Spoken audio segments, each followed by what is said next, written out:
punish my rebellious streak, my eldest sister, Olivia, deliberately took our driver's son to see the northern lights in Alaska on my 18th birthday, the one trip I'd always dreamed of. She thought it was the best way to teach me a lesson. Later, the driver's son became a permanent fixture in our home, and my other 5 sisters all followed her lead, each trying to outdo the other in their kindness to him. When I was once again punished by being locked in a dark room, accused of being jealous, everyone expected the spoiled, willful little brother to emerge clinging to Olivia for comfort. They thought I'd demand an apology gift from Isabella and play the victim in front of Amelia, Madison, Sophia, and Victoria. But I just went back to my room without a word. The woman who had spoiled me rotten since childhood, yet personally locked me in that room, had a flicker of surprise in her eyes. I knew she was waiting for me to whine and admit I was wrong, but now, I just walked past her, expressionless, becoming the quiet, obedient, perfect brother she always said she wanted. Because I had a secret. I had been reborn. In my previous life, I was the sole son of a powerful tycoon family, showered with affection and raised under the adoring eyes of my 6 older sisters. But when I was 10, our family's driver died saving my life. Out of a sense of obligation, my sisters began treating his son as one of our own. At first, I was grateful to him and didn't mind him sharing my sister's affection. But gradually, everything changed. He stole my senior thesis, and my second sister, Isabella, testified on his behalf, getting me expelled for plagiarism. He had poor health and needed a kidney transplant, and my third sister, Amelia, personally escorted me into the operating room. He wanted the prestige of an international competition title, so Madison, Sophia, and Victoria kicked me off the team without a second thought. I found evidence that he had plagiarized the thesis and forged his medical records, and when I took it to Olivia to expose him, I only incurred their collective wrath. No one believed me. They didn't even bother to look at the evidence. Olivia threw me out of the house to reflect on my actions. After hitting rock bottom on the streets, my heart turned to darkness, and I tried to kill him. I failed, and Olivia had me committed to a mental institution, where the orderlies tortured me relentlessly every day. The next time I opened my eyes, a familiar shout echoed in my ears. "Ethan Hawthorne, will you admit you're wrong or not?" Water flooded my nose and mouth, my throat burning with pain. I blinked open my eyes from a near-death state and saw my second sister, Isabella, on the poolside, along with my fourth sister, Madison, who was cradling Caleb. A flash of bewilderment crossed my face. The scene was eerily familiar. Hadn't I already died? Could it be that I had returned to 3 years ago, to the day Caleb Vance was officially adopted by the Hawthorne family? I remembered it clearly. At the party, Caleb had deliberately framed me, making everyone think I had pushed him into the pool. Madison was the first to notice, but she only rescued Caleb, leaving me, who also couldn't swim, to struggle in the water.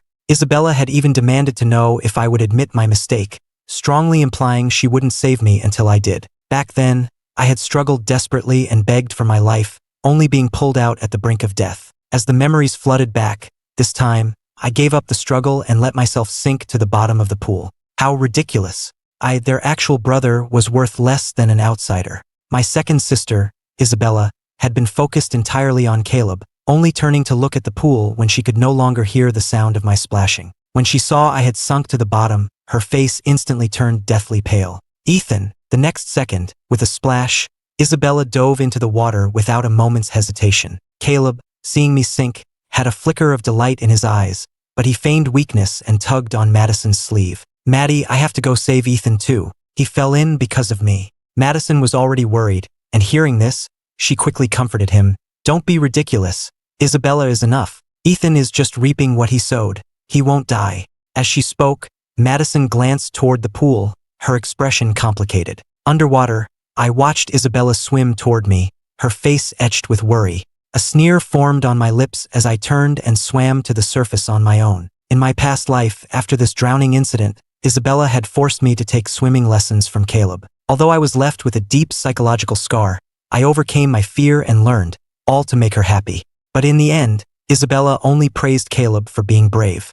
She never knew that the minute I was deliberately left in the water had caused severe, lasting trauma. Isabella's eyes were only for Caleb. "Ethan, what are you playing at now? Did you think pretending to drown would cover up what you did?" Isabella blocked my path, puzzled as to when I had learned to swim. I looked up at my second sister. I used to adore her the most, but now, her eyes held nothing but disgust and impatience. Just then, Caleb's frail voice drifted over. "Isabella, don't blame Ethan. I know he's never been happy about me joining the Hawthorne family. It was my fault for being too greedy, for daring to dream of having a family. Please don't fight because of me, you're all so important to me. My fourth sister, Madison, glared at me. Are you satisfied now? If his father hadn't died saving you, he wouldn't be an orphan. We never should have saved an ungrateful brat like you. It would have been better if you had died instead. Isabella frowned and said, Ethan, you need to have a conscience. We have to treat Caleb like family. This is what the Hawthorne family owes him, and more importantly, what you owe him. Do you understand? Isabella, if an ungrateful person like him was capable of understanding, he wouldn't have pushed Caleb into the pool, Madison added. Mr. Vance would have been better off saving a dog than saving him. Hearing those words, I felt a chill run through me, as if I were stranded in a desolate wasteland. If I had a choice, I wish I hadn't been saved at all. I suppressed the burning pain in my lungs and spoke with a hoarse voice. You're right, it was my fault. It won't happen again. Ethan, you really did it on purpose? Isabella was deeply disappointed. Don't you know Caleb can't swim? You could have killed someone. She had hoped it was just an accident, but now she was convinced I had deliberately tried to kill him. Just then, the family doctor rushed over. Madison turned to glare at me. You'd better pray nothing is wrong with Caleb. Otherwise, when Olivia gets back, you're going to be in for a world of pain. Isabella took a few steps with them, then looked back and saw me drenched from head to toe, and her expression softened slightly. She said, You should go to your room and change your clothes. The party is about to begin. Only after they had all left did I bend over, coughing violently. I forced down the metallic, sweet taste rising in my throat and dragged myself back to my room. I stared at the bedroom before me, feeling like a stranger in it. In my past life, this bedroom was eventually given to Caleb, and I was forced to move into his small room. A family portrait sat on the desk. In it, a young couple held a baby boy, flanked by 6 little girls. Tragically, just a few years after I was born, my parents died in a car accident. The driver, Mr. Vance, saved me first. When he went back to rescue my parents, the gas tank exploded, and he was killed as well. Caleb was the driver's only son and had been frail and sickly since he was a child. After the accident, my eldest sister, Olivia, brought him to the Hawthorne estate to be raised alongside me. From the moment Caleb appeared, everything changed. My sisters all favored him. Caleb's health is delicate, so I've hired a private chef to cook the meals he likes. Ethan, you need to make sure Caleb finishes his meals. Ethan, you should withdraw from the competition this time and let Caleb, who placed second, represent the school. He's been preparing for a very long time. Caleb's grades aren't great, so you should apply to the same university as him. That way, you can look after him in the future. Thinking about all this, I clutched my head as a sharp pain shot through my heart. In this life, I wanted nothing more to do with the Hawthorne family. I put the photograph away and lowered my head, beginning to pack my things. Before long, a maid knocked on the door. Young Master Ethan, the party has started. Miss Isabella has asked you to get changed and join them. I know. I opened the door and walked straight toward the lively party area. At the party, Caleb was the picture of an innocent and kind boy next door. Isabella and Madison stood beside him, their eyes filled with adoration as they watched him, creating a heartwarming scene. Isabella couldn't help but think of me. If only I could be as well-behaved and sensible as him. In recent years, my own temperament had grown increasingly arrogant and defiant. The moment I appeared, all eyes turned to me. My face was a blank mask. I was wearing a simple t-shirt, but on my head was a limited edition hat worth millions. Around my neck hung a collector's edition necklace worth a fortune. On my wrist was a discontinued Rolex, and I even had a glittering gold belt fastened around my waist. Immediately, whispers of ridicule spread through the crowd. Ethan Hawthorne looks so tacky. He's wearing all his expensive trinkets at once, like someone with new money and no taste. I bet he's wearing all that expensive stuff on purpose, just to show off and make Caleb feel bad. I swaggered right up to Caleb and said in a calm voice, Congratulations. Today, you're finally a member of the Hawthorne family. In my past life, my nightmare began the day Caleb officially joined our family. No matter how I tried to please them or act cute, my sisters always sided with him. Olivia even once said she wished Caleb had been born a Hawthorne. This time, I wouldn't cling to this worthless charade of family affection. Caleb saw all the valuable items I was wearing and was consumed with jealousy, though he didn't let it show on his face. He flinched slightly and answered cautiously, Ethan, I know you're upset, but please don't worry. I won't try to steal our sister's affection from you. After all, I'll always just be an outsider with a different last name. You're their real brother. How could I possibly compare to you? As he spoke, his eyes began to redden. A sarcastic smile touched my lips. What a masterfully pitiful performance. In my past life, I was completely fooled by Caleb's harmless facade, only seeing his true colors right before I died. Seeing this, Madison rushed to his side. Caleb, don't cry. Who said you're an outsider? From this day forward, you are my real brother. Caleb lowered his eyelids, hiding the fleeting look of triumph in his eyes. Isabella produced a box. Caleb, this is a gift for you. Caleb put on a look of being overwhelmed with surprise. Isabella, isn't this gift for Ethan? How could I possibly accept it? I saw the limited edition collectible figure inside the box and wasn't surprised at all. In my past life, Isabella had also kindly made the decision for me, giving the figure I had been waiting for to Caleb as an apology gift. Just take it. He owes it to you, Isabella said, then turned to me. Ethan, even though Caleb has decided not to hold the pool incident against you, and I've already given him a gift on your behalf, where's your show of sincerity? I nodded. I know. I brought apology gifts especially for the occasion. I took off my accessories one by one and arranged them on a nearby tray. This is the limited edition hat from Olivia. This is the collector's necklace from Isabella. This is the rare antique compass from Amelia. This is the Rolex from Madison. This is the belt from Sophia. And this is the gold trophy from Victoria. After arranging them, I said, these things are all very important to me. As apology gifts, this should be sincere enough. I had anticipated Madison would demand an apology. It didn't matter anyway. I knew my sisters would eventually take these gifts back and give them to Caleb. When Madison saw the items on the tray, her expression froze instantly. Isabella pursed her lips and asked, Ethan, what is the meaning of this? Isabella, this is the sincerity of my apology. Madison, do you think it's enough? My expression was placid, showing no emotional fluctuation. Caleb looked astonished. Ethan, these are far too valuable. I can't possibly accept them. Madison snapped angrily. We gave those to you. How could you just turn around and give them to someone else? Caleb's smile faltered, and he mumbled, That's right. How could I ever be worthy? Madison quickly explained, Caleb, that's not what I meant. We'll pick out different gifts for you. Caleb's tears immediately turned into a smile. Thank you, Madison. Isabella sighed in exasperation. Ethan, what kind of tantrum are you throwing now? She knew I had always cherished these gifts, so she assumed I wasn't being sincere. Madison chimed in. He's just venting his frustration. Does he really think we can't see through him? Ethan, when will you ever grow up and be more like Caleb? I remained expressionless. These are worth millions. Is that not a sincere enough apology? Madison, surely you're not reluctant to part with them, are you? Madison was speechless, stammering in front of Caleb. Do you really think I'm that kind of person? Then let everyone here be a witness. These are now his compensation. Isabella said, annoyed. Stop making a scene, Ethan. Isabella, do I look like I'm making a scene? I shoved the tray into Caleb's hands.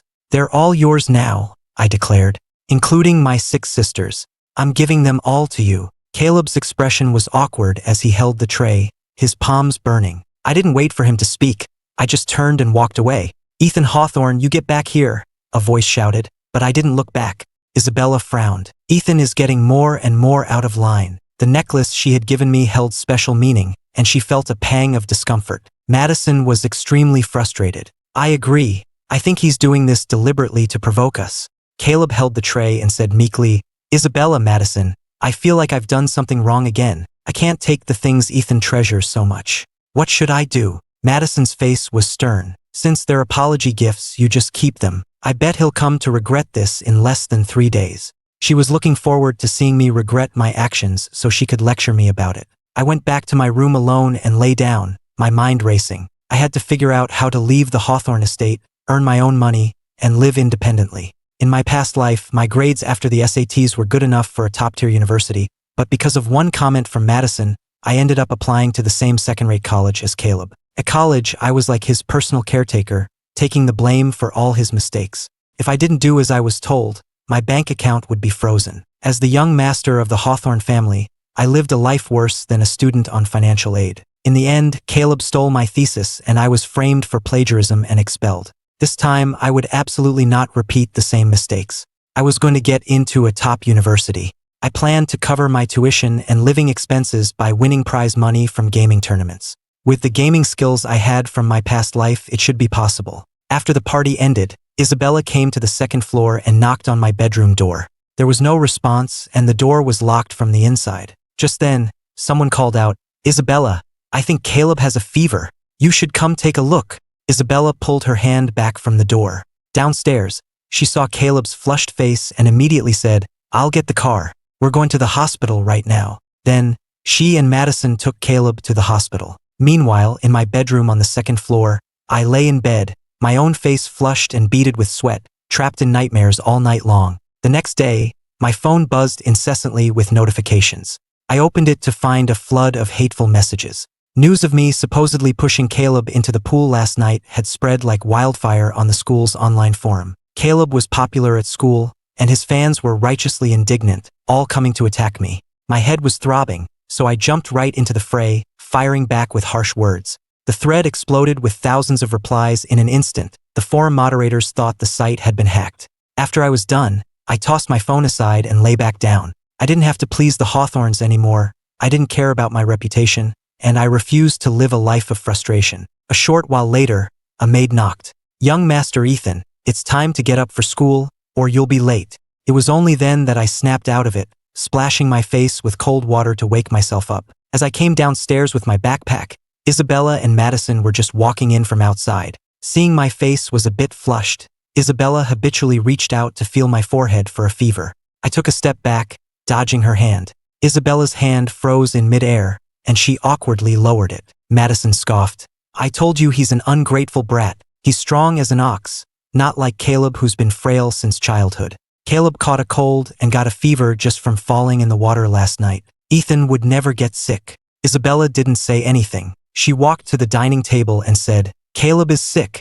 You are to take good care of him at school for the next few days. Understand? Madison added, Ethan, Caleb's father saved your life, and you nearly killed his son. You must take good care of him to atone for your sins. I kept my head down and ate my breakfast, thinking about how the SATs were less than 100 days away. After that, I could finally leave the Hawthorne family. Annoyed by my indifference, Madison snatched my fork away. I'm talking to you. Are you deaf? I looked up, my eyes calm. Madison ordered, when Caleb needs to take his medicine, you get him hot water. At lunch, you'll get his food for him and run fast so it doesn't get cold. If he has trouble going to the restroom, you'll go with him. His father saved you, so this is what you owe him. Is that clear? I replied coolly, perfectly clear, but I had no intention of following her orders. I walked out of the mansion with a blank expression, tilting my head back to force back the tears and swallowing the bitterness in my throat. I closed my eyes to rest in the car. Just endure it a little longer. A little longer. Less than 100 days to go. When I got to school, I went straight to my senior year classroom. The once noisy classroom fell silent. The story of me cursing people out on the school forum had already spread, and everyone was starting to think I was mentally unstable. I didn't care. I dropped my bag and slumped onto my desk to sleep, not getting up all morning. When the bell rang for lunch, Caleb came into the classroom with an 4 drip attached to his hand, immediately winning the sympathy and concern of our classmates. I frowned, shifted my position, and went back to sleep. A moment later, someone slammed their hand on my desk. I looked up, annoyed, to see Caleb standing in front of me. His little followers stood beside him, looking displeased. Caleb spoke in a weak voice. Ethan, what do you want for lunch? I can get it for you. Please don't be mad at me anymore, okay? I rejected him coldly. I don't need it. Follower number 1 snapped.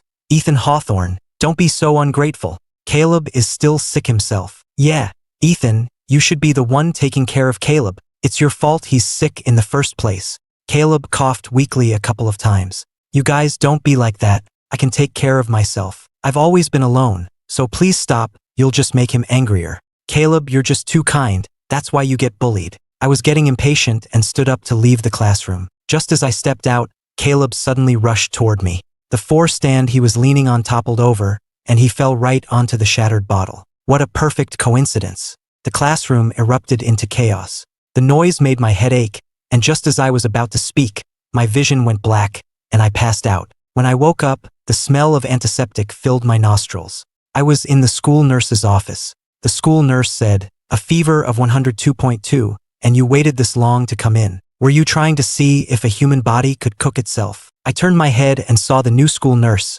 Chloe. She was beautiful and had attracted the attention of many male students, but she had a sharp tongue. I heard she wasn't planning on staying for long. I sat up, feeling a bit better. Can I go now? Wait for your family to pick you up. I don't want to be responsible if you drop dead on the way home, Chloe said. sitting casually in her chair. My voice was hoarse. I don't have any family. The words had barely left my mouth when Madison's anxious voice came from outside. Caleb, are you okay? How did you get hurt so badly? Caleb replied, Maddie, it's just a scratch. Please don't blame Ethan. He didn't do it on purpose. I was the one who accidentally knocked over the 4 stand. Follower number 1 added fuel to the fire. That's not what happened. Caleb offered to get lunch for Ethan, and when Ethan refused, he held a grudge and deliberately tripped Caleb. We all saw it. Hearing this, Madison's anger flared. She yelled, Where is Ethan Hawthorne? Get your ass out here. How dare you make a sick person get lunch for you? Our father should have let you die in that car crash, instead of having you live to torture his son. I tugged at the corner of my mouth, a sarcastic smile forming. Just like in my past life, Madison believed every word Caleb said. The next second, the curtain beside me was yanked open violently. I looked up, my face pale, looking utterly sick. When Madison saw me, the words she was about to say caught in her throat. I lowered my head and covered my mouth, starting to cough violently. My back was thin, and as I hunched over, it looked like I was about to cough up a lung. Madison's tone was harsh. Don't think you can get away with faking sick to look weak. I'll still teach you a lesson. I told you to take care of Caleb at school, to get him water and food, and what do? You make a sick person get food for you. It's bad enough you were ungrateful, but you even tripped him on purpose. Have you no conscience? I suppressed my coughs. I didn't push him, Are you going to say that Caleb lost his balance and fell on his own? Do you think I'd believe such a pathetic excuse? Admit it, you did this on purpose, didn't you? My eyes stung, and I straightened my back. I won't admit to it. A sharp slapping sound echoed as a hand struck my face, a fiery pain instantly spreading across my cheek. But no matter how much my face hurt, it was nothing compared to the pain in my heart. I was numb to it. Madison, what are you doing hitting him? Isabella strode in and grabbed Madison's arm. Isabella, he did something so vicious and still won't admit it. I don't have a cruel, unrepentant monster for a brother. Caleb stood at the doorway, his hand wrapped in gauze, looking utterly pitiful. With red-rimmed eyes, he said, Madison, I already told you it was my fault. It has nothing to do with Ethan. Caleb, you're just too kind. I have to teach Ethan a lesson today, or he'll never learn. Just as Madison was about to strike again, Chloe scraped her chair back, the sound screeching across the floor. I looked over at the sound. Chloe was leaning against the desk, her expression blank, her eyes cool and detached. Are you the student's family? Isabella nodded. Yes, we're his sisters. He has a fever of 102.2, a possible infection that needs further testing, and he's also hypoglycemic and somewhat malnourished. Madison was taken aback. He's really sick? She had assumed I was faking it to avoid responsibility. Chloe's voice was unhurried.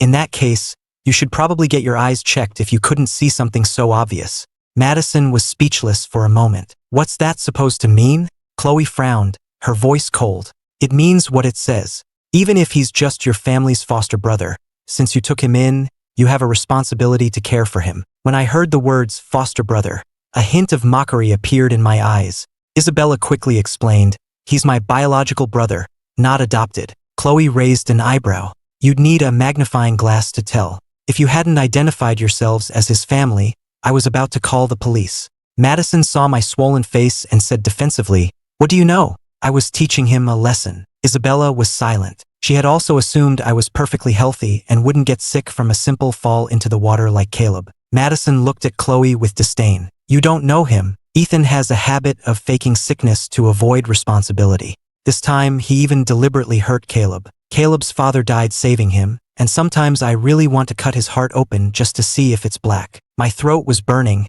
and though I wanted to defend myself, I ultimately said nothing. It would be useless even if I did. They wouldn't believe me anyway. Caleb bit his lip and said, this is all my fault. I shouldn't have been so clumsy, and I shouldn't have pushed myself to try and get lunch for Ethan. It is indeed your fault, Chloe stated, her eyes cold. If you're sick and on and 4, you shouldn't have been in the classroom. Knowing you're ill, you shouldn't be making trouble for others. Don't act like being weak makes you right. My eyes widened in an instant, and I stared blankly at the sharp-tongued school nurse before me. She was actually speaking up for me. Did she believe me? My eyes immediately started to sting. Even a complete stranger could see the logic, but my own sisters couldn't. Or rather, they understood perfectly well. They were just biased toward Caleb and chose not to understand. Caleb's expression froze. What was this nurse's problem? Didn't she see that he was sick and still trying to get lunch for Ethan? Why wasn't she moved by his kind-hearted gesture? Why was she defending Ethan instead? This wasn't right. This trick always worked for him. Caleb was speechless for a long moment, finally lowering his head with a pitiful expression.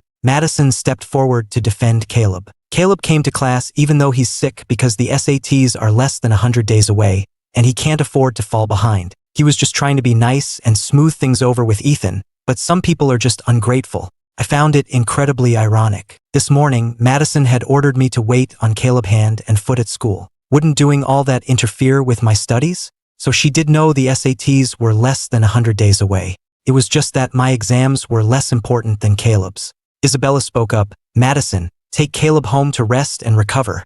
Isabella, are you not listening to me either? Madison fell silent and left with Caleb. The nurse's office became quiet again. Isabella frowned. Ethan, if you don't want to take care of Caleb, fine. But you are never to do something like this again. I kept my head down. My throat was in agony, and I didn't want to say another word. I pulled the blanket over my head, wanting to block them out completely. Ethan, if you keep acting like this, I can't protect you anymore.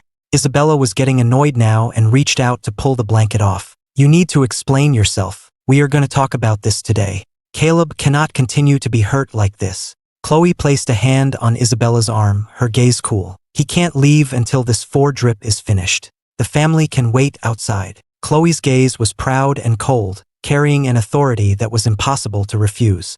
I looked up in astonishment, staring at her back as she stood in front of my sister. Isabella didn't back down. I'm his sister. I'm taking him home. We have a doctor at home. If you have a doctor at home, why did you let his fever get this high for so long? Seeing my pale face, Isabella answered guiltily. He didn't say he was sick. Besides, she had tried to check my forehead this morning, and I was the one who dodged her hand. Could she blame me? In her mind, I was probably just dragging out my illness to avoid responsibility. Chloe's voice was sharp with displeasure. Ma'am, if you try to remove him by force, I will call the police. I'm his biological sister. I'm his legal guardian. And yet, I just witnessed your other brother assault him, and we have security footage as evidence. I'm confident the police will make an appropriate judgment. Chloe was calm and composed, not yielding an inch. He doesn't want to go with you right now, and you have no right to force him. A tremor went through my heart, and I stole a glance at the woman standing protectively in front of me. The room was quiet. I opened my mouth, but in the end, I didn't say a word. Words felt meaningless at this moment. After all, I had explained myself countless times before, and my sisters never believed me. Isabella looked at me with disappointment. If you continue to be this stubborn, even I won't be able to protect you when Olivia gets back. Think about that. With that, Isabella left. I let out a breath I didn't realize I was holding and leaned back against the headboard. My eyes held a self-deprecating glint. What was there to think about? Should I think about bowing my head and carefully trying to please them like in my last life, only to end up being thrown out of the house and dying a miserable death in a mental institution? I refused. Here, an ice pack wrapped in gauze appeared in front of me. I took it and stole a glance at the woman beside me. Thank you for what you did just now, she asked softly. Why didn't you explain? A bitter smile crossed my face. Would you believe me? I've explained so many times before. I've even presented evidence, but they never believe me. They just think I'm lying. The room fell silent for a moment. It's hard not to believe. My heart skipped a beat. She actually believed what I said. Chloe took a step forward and placed her hand on my forehead. Your temperature is coming down. I froze. Her hand was a little cool and it felt nice. I looked at her wrist. The scar on your hand, is that from a car accident too? Chloe's hand flinched, and she quickly pulled it back. She removed the empty 4 bag, and after a long pause, she answered, yes, a car accident. She leaned against the edge of the desk, her back to me. Her profile was silhouetted against the light, making her expression hard to read. I have one too on my leg. I pulled up my pant leg a bit. Right here. Does it look like your scar? Chloe turned and saw the scar on my thigh. A scar like that can be treated. Why haven't you had it removed? The expression on my face faded, and a dull ache spread through my chest. Because my third sister, Amelia, told me the scar represented our parents' existence, and that she would personally help me get it treated when she had the time. And I believed her. But in the end, Amelia looked at the scar on my leg with disgust, saying she hated it, that she would never treat it, that I was the one who caused our parents' death, and that the scar was my brand. I was devastated at the time, and I even started to believe that I really had killed my parents, which made me act even more subservient and eager to please my sisters. Remembering this made it hard to breathe, but I couldn't bring myself to explain the reason now, so I asked back, "What about you? Why haven't you treated yours?" "I'm a woman, it doesn't matter. A young master like you should probably get it fixed." I forced a difficult smile. "Maybe later." Seeing my head was bowed, Chloe didn't press the issue. She sat down beside me and turned on the TV. I noticed the screen was showing a video game livestream, and it was a tournament my sixth sister, Victoria, was currently competing in. Victoria had missed Caleb's party for this very competition, but in the end, she lost. She lost to the young lady from the Sterling family of Boston. I remembered in my past life, after Victoria lost the match, her opponent had taunted her mercilessly. When Victoria came back, she was furious and immediately reformed the family's esports team. It was Isabella, Madison, Sophia, Victoria, and me. Although we failed in the qualifiers, there was still a redemption bracket. They fought their way back through the redemption bracket and, in the national finals, faced the Sterling family's team again. At that time, I spent countless hours training every day, studying the playstyles of every member of the Sterling team. Thankfully, we managed to beat them in the finals. Caleb wasn't part of the main roster because he had no talent for gaming. He was just a substitute who never got to play. That's why I loved the feeling of fighting alongside my sisters in the game. There were no outsiders to disturb our family. I was so focused on this esports tournament that I even neglected studying for my SATs. But after we won a crucial game with the championship title within our grasp, my sisters called for a substitution. I was taken out and Caleb was sent in to play. In the end, they won the match and became the national champions. My sisters stood on the first place podium with Caleb, basking in the glory of a victory built on my hard work. Caleb stood in the middle of my sisters, clutching the trophy that should have been mine, a blissful smile on his face. As I watched the game on the TV screen, I felt like a hole had been torn in my heart, one that could never be mended. "What are you crying for? This isn't some soap opera. Is it really that moving?" I snapped back to reality and wiped the tears from my face. I had gotten lost in memories of my past life and lost control of my emotions. A tissue appeared in front of me. The woman's fingers were long and elegant. I took the tissue, feeling a little embarrassed as I looked at her. "Do you play this game? Kid, your most important task right now is to study for your exams, not play video games." Chloe leaned back lazily in her chair, her eyes fixed on the match, not even glancing at me. I turned my attention back to the screen and said seriously, "Team Nova is going to lose." Team Nova was my sister Victoria's team. A small smile played on Chloe's lips, and her voice was unhurried. "Looks like you've got a good eye." When the match ended, Team Nova had lost, just as expected. I saw on the live stream that my sixth sister, Victoria, looked absolutely furious. She even smashed her keyboard. Victoria always had a volatile temper. Seeing Victoria lose, I actually felt a little happy. When she got back, she would definitely reorganize the team. I made a secret vow. This time, I wouldn't play for the Hawthorne family. I would fight for myself, become a professional player, earn money for college, and support myself. After the live stream ended, Chloe glanced over at me, then came to my side to remove the 4 needle. She pressed a cotton swab to the back of my hand. "You can go now. Thanks." I took a taxi back to the Hawthorne estate. As I walked into the main hall, I could hear Caleb's voice, and it sounded like they were all having a wonderful time. But the moment I appeared, the atmosphere grew tense. I walked through the hall with a blank face, planning to go straight to my room. Madison's voice boomed, "Ethan Hawthorne, stop right there. You come home and don't even greet your elders? Is this your attitude now? Don't think you have a protector just because some school nurse threatened to call the police. Without the Hawthorne family, you are nothing." The more Madison spoke, the angrier she got, and she stood up abruptly. "You think we're biased toward Caleb, but you won't even look at the terrible things you've done to him. His father died for you, and we're just helping you repay that debt." I was exhausted just listening to her. I stopped and looked toward the sofa. "Isabella, Madison, I'm home. Is that a good enough greeting for you?" Isabella said, "It's time for dinner. You guys go ahead. I'm not hungry." After I said that, I turned and went upstairs. "Isabella, look at his attitude. He's getting more and more out of control." Caleb spoke up, "Madison, please don't be angry. It's all my fault. Maybe if I left the Hawthorne family, Ethan wouldn't be so upset." "Don't be ridiculous. If anyone's leaving, it's him. Why should you have to go?" The conversation faded behind me. I quickened my pace back to my room, locked the door, and leaned against it for a long moment, forcing my tears back before they could fall. This time, I wouldn't cling to this worthless sibling bond. The next day, I went to school as usual. Caleb rode in the same car with me. Caleb looked at me cautiously. Ethan, are you still angry? Caleb, don't you ever get tired of acting all the time? I closed my eyes, feigning sleep, not wanting to deal with him. A shadow passed over Caleb's eyes, but the driver was in the car, so he habitually put on a pitiful expression and then looked up at the driver with a small, sad smile. When I got home from school that evening, I saw my sixth sister, Victoria, sitting on the sofa with a foul expression on her face. Caleb ran over to her with a charming smile. Victoria, you're back.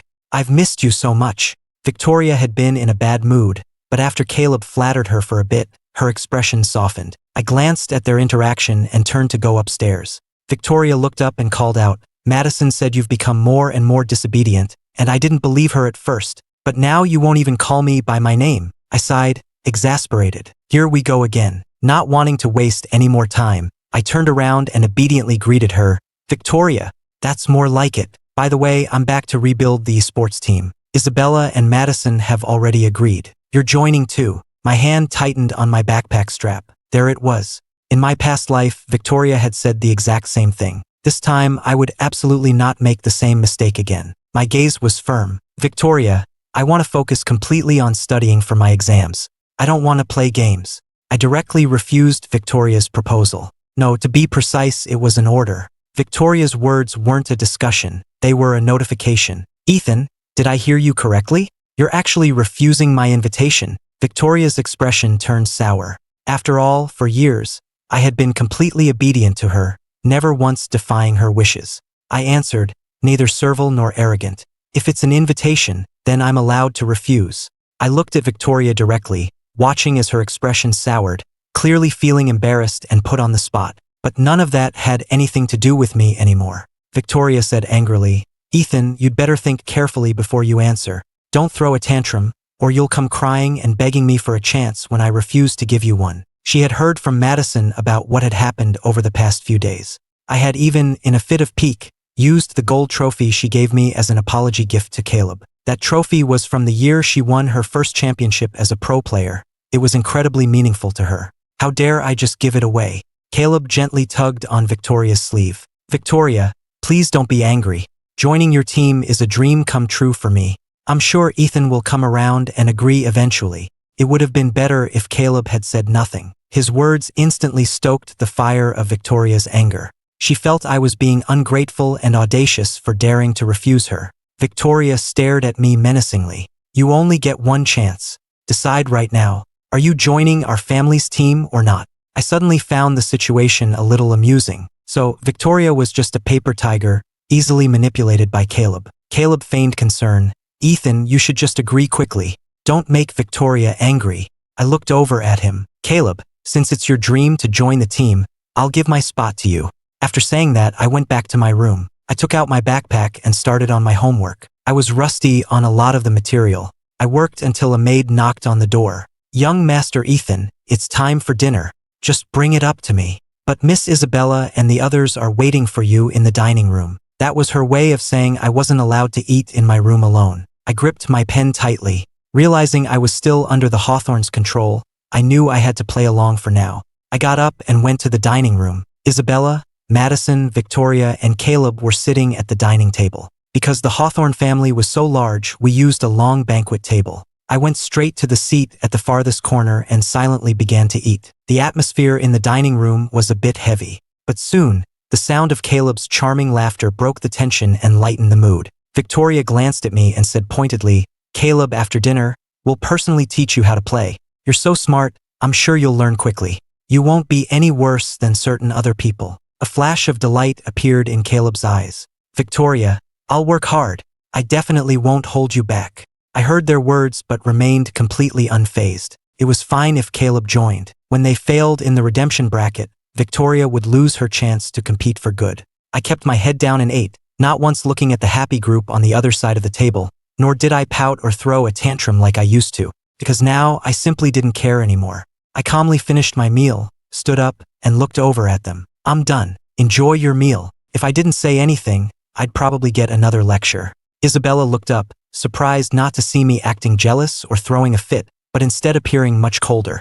Isabella's heart softened, and she said, Ethan, are you really not going to join the family team? You have a real talent for gaming. We could all work together as a family and win the championship. She was offering me an out. When I heard the words "as a family," I found it utterly absurd. In my past life, I had believed that too. But in the end, on the eve of our championship victory, I was replaced by Caleb. What kind of family was that? I answered decisively, "I'm not joining the team. I want to study hard and prepare for my exams," Victoria said sarcastically. "But before, when you were begging me to teach you how to play, pestering me to train with you at night, and saying you wanted to be on the main roster, you didn't say anything about studying hard then, did you?" My heart ached faintly. The only reason I had pestered Victoria to play games was to get closer to her, to have more things to talk about. As for now, there was no need for that. I replied, "It's because playing games before hurt my studies. My scores on the last monthly exam dropped quite a bit, which is why I don't want to play anymore." Victoria was rendered speechless. "Fine, just don't regret it. When the tournament starts, outsiders will only see Caleb, and they'll think he's the real Hawthorne. Since you're so ungrateful, then forget it. I don't need you anyway." That sounds great. I didn't want to waste any more words, so I turned and left the dining room. After returning to my room, I composed myself and started to seriously tackle my homework, refamiliarizing myself with the concepts I had forgotten. The next day after school, Caleb and I walked out to the school gate, one after the other. The driver was waiting outside. Caleb stood in front of the car and said, "Oh, by the way, I have to go to the training camp today, so the driver needs to take me there first." How convenient that it wasn't on the way. The driver said with a stern face, "Young Master Ethan, I received a call from Miss Victoria. I have to take Mr. Caleb to his destination first. We can't afford any delays." I replied nonchalantly, "I'll just get a taxi home." Caleb got into the car, a hint of excitement on his face. "Ethan, I'll try to talk to Victoria about this later." I turned and walked away, leaving Caleb to stare at the back of my head. Caleb watched my retreating figure and secretly bit his lip. "Ethan Hawthorne, just you wait. One day, I will take everything from you. This is what you owe me." I stood by the roadside, bored and suddenly reluctant to go back to the Hawthorne estate. Maybe I should find a study hall near the school. "Kids, school's out. What are you doing loitering on the street instead of going home?" I turned around and saw a beautiful woman. I was stunned for a second, and it was only when our eyes met that I recognized her. It was the sharp-tongued school nurse. She usually wore a mask and a white lab coat, so I almost didn't recognize her in her regular clothes. Chloe stood in front of me.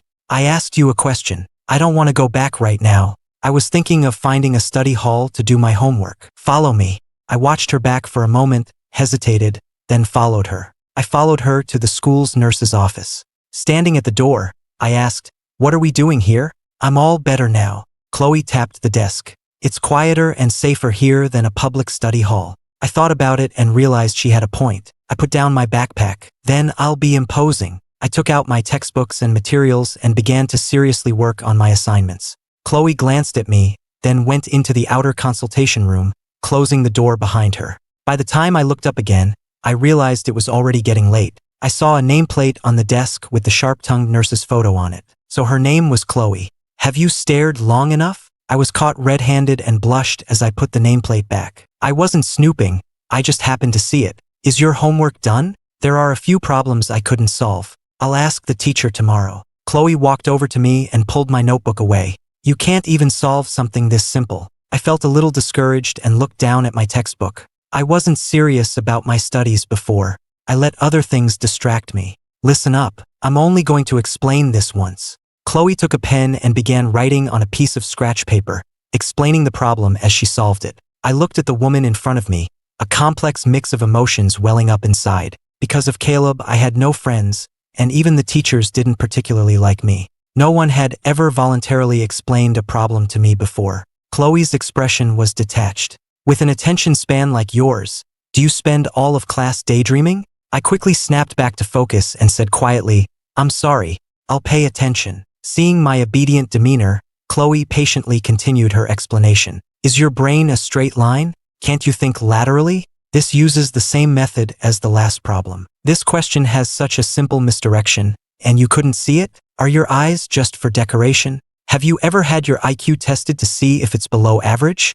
Do it again." Her voice was cold and direct, but her insults were sharp and unambiguous. Luckily, I already knew she was a sharp-tongued nurse, or I would have broken down long ago. In the end, I managed to persevere. I packed up my finished homework. "Thank you, Chloe. You're amazing for still remembering all of this." Chloe twirled her pen, her gaze scrutinizing. Your family didn't hire a tutor for you? I pressed my lips together. I don't want to owe them anything. Tutoring is expensive, and I don't have any money right now. I didn't want to ask the Hawthorns for anything. Chloe looked at my pale profile, my lowered eyelashes hiding my emotions. I cautiously looked up. Chloe, if I have questions in the future, can I come and ask you? The woman turned her head away, her tone slightly unnatural. I'm busy. Even after being rejected, I didn't get angry. I just obediently packed my bag. Chloe tapped the desk, then turned her head and added, It depends on my mood. A smile spread across my face. Thank you, Chloe. No, thank you, teacher. Without waiting for her to react, I grabbed my bag and ran. Chloe half closed her eyes, a lazy smile playing on her lips. Oh well, she could consider it a way to pass the time. By the time I got home, it was already dark. The butler came forward and said, The young ladies and Mr. Caleb are out for a dinner party. They won't be back for dinner. I went to the dining room to eat by myself, enjoying a rare moment of peace and quiet. I opened my phone and, as expected, saw Caleb's new Facebook post. He was having a lavish dinner with my sisters. I saw all my sisters in the photo, smiling adoringly at the camera. I glanced at it for a second, then closed the app and went back to eating my meal. The next day, I got up and went to the dining room for breakfast. None of my sisters were there yet, only Caleb. He boasted subtly, I made a lot of progress at the team training yesterday. I sat further down the table, eating with a blank expression, ignoring him completely. Caleb was in a good mood and didn't seem to mind my coldness. He probably thought that while I looked calm on the surface, I was secretly fuming inside. I finished my breakfast in a few bites and walked out. The driver, however, stood by the car without moving. Mr. Caleb isn't out yet. We have to wait for him. I sat in the car and waited for over 10 minutes, but Caleb still hadn't appeared. I glanced at the time, feeling annoyed. If he didn't come soon, we were going to be late. I was finding everything about the Hawthorne family more and more unbearable. Just as I was about to open the door and leave, Madison came out. What's the big deal about waiting a little longer for Caleb? His father saved your life, he didn't just abandon you. And now you don't even have the patience to wait a few minutes for his son. My hand gripped the door handle tightly. Just when I felt I couldn't take it anymore, Caleb finally sauntered out. He jogged over, apologizing as he came. I'm so sorry. I was just discussing the tournament with Victoria and the others and completely lost track of time. Madison said calmly, It's fine. You're contributing to the family, which is more than can be said for certain ungrateful brats. The driver's tone was gentle. Don't worry, I'll just drive a little faster. But we were still late in the end. We ran to the classroom door, only to be caught by our homeroom teacher, Mr. Harrison. Caleb was pale and panting heavily. I'm so sorry, sir. It's all my fault. I wasted time and made Ethan late too. I stood there with a stern face and said nothing. Mr. Harrison glanced at both of us, then smiled kindly at Caleb. I understand. No need for so many explanations. You can go on in. Thank you, sir. I started to follow him inside, but Mr. Harrison's stern voice stopped me. Ethan Hawthorne, don't you drag Caleb down with you again. This is your only warning. I turned back. Sir, Caleb just made it very clear that he was the one who made me late. That's enough. Do you think I don't know what your usual behavior is like? If you argue any further, you can spend the class standing outside. I didn't want to miss the lecture. I was already far behind. I walked into the classroom in silence, my mood soured. I wished the exams would come sooner so I could finally be free of them. During the lunch break, a crowd gathered around Caleb, listening to him talk about the professional esports team, their faces full of envy.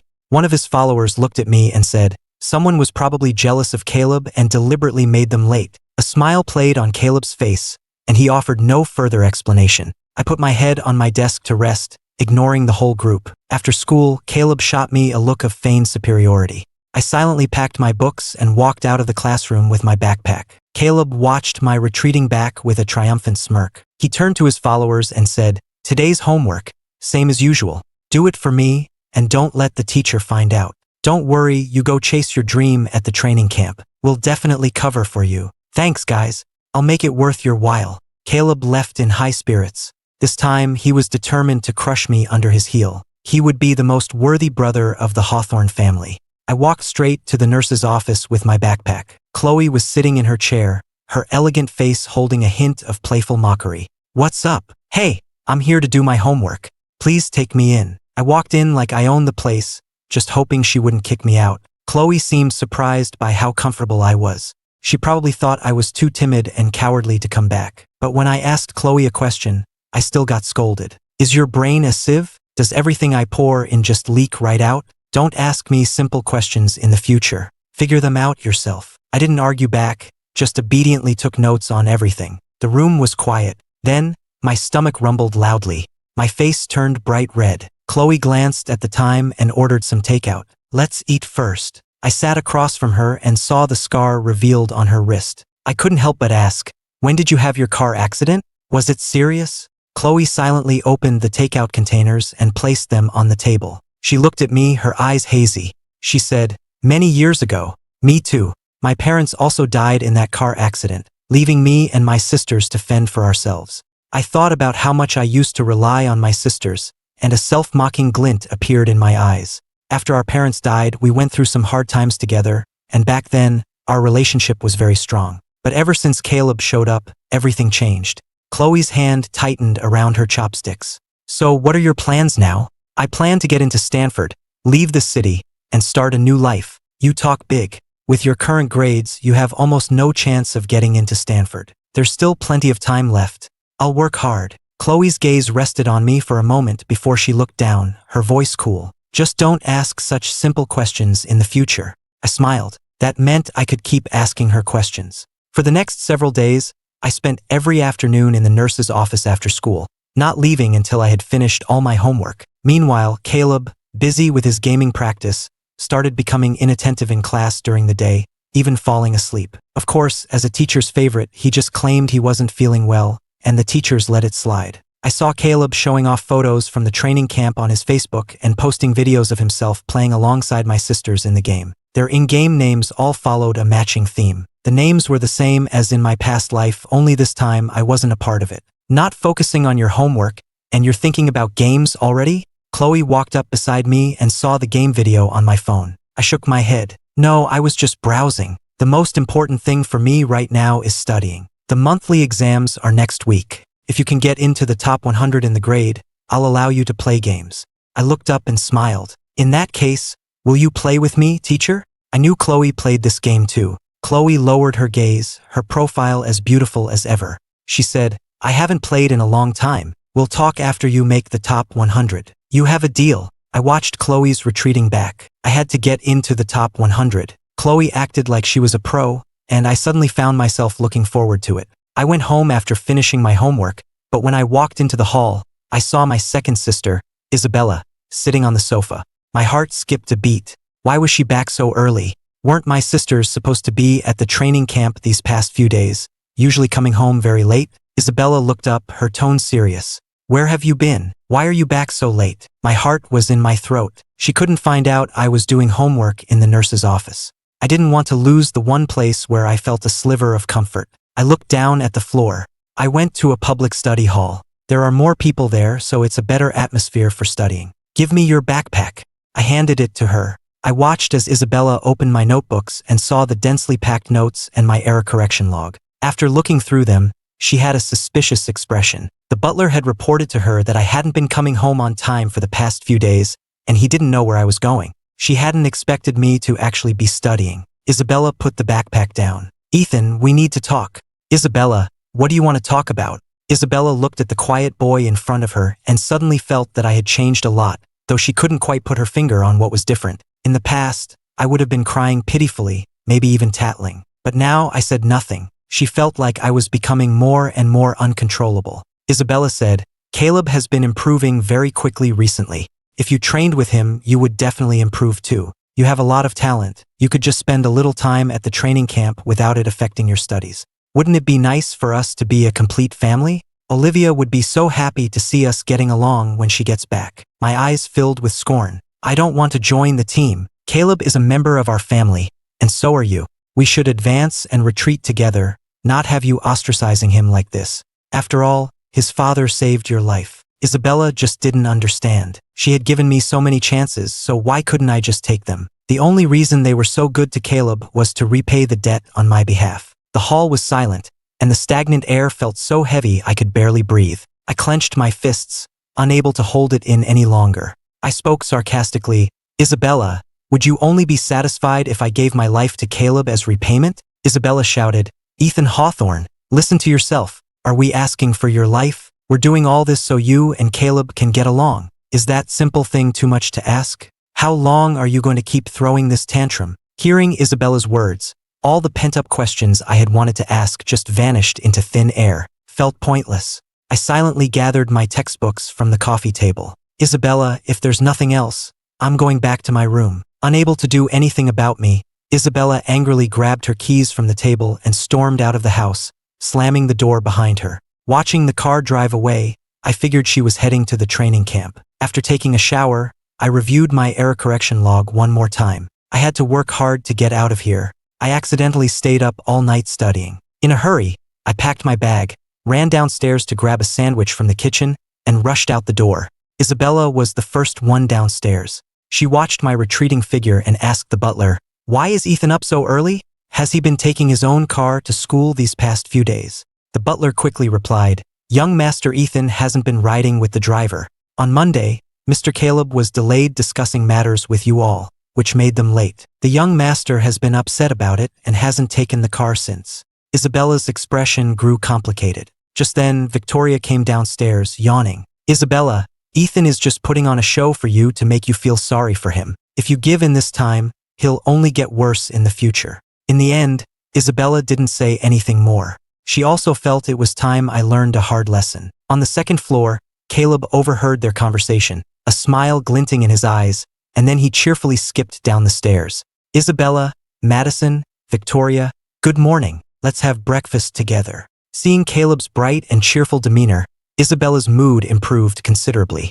At least this brother hadn't gone astray. When I got to school, I was a bit drowsy after pulling an all-nighter, but I still paid close attention in class, afraid of missing any important information. During class, the teacher suddenly called on Caleb to answer a question. Caleb stammered for a while but couldn't come up with the answer. The teacher sighed. "Caleb, you've been very distracted lately. You haven't mastered the review material, and you're going to suffer on the exam." Caleb blushed. "I'm sorry, sir.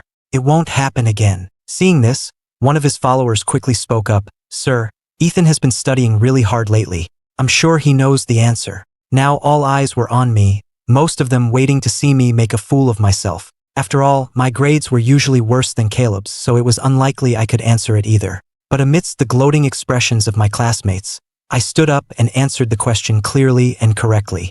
The teacher was surprised. "That's correct. Ethan has been very diligent lately.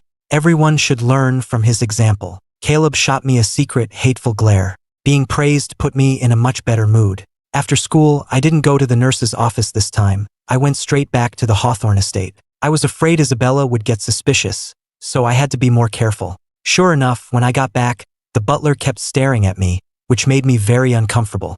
After dinner, I went straight to my room. I only relaxed after I locked the door. While doing my homework, I took out my phone. I debated whether or not I should message Chloe, since I hadn't gone to see her today. I put my phone down and went back to my homework. Before long, my eyelids grew heavy. I planned to just rest my head on the desk for a minute, but I accidentally fell asleep. The next day, I was woken up by my alarm. I glanced at the time. How was it morning already?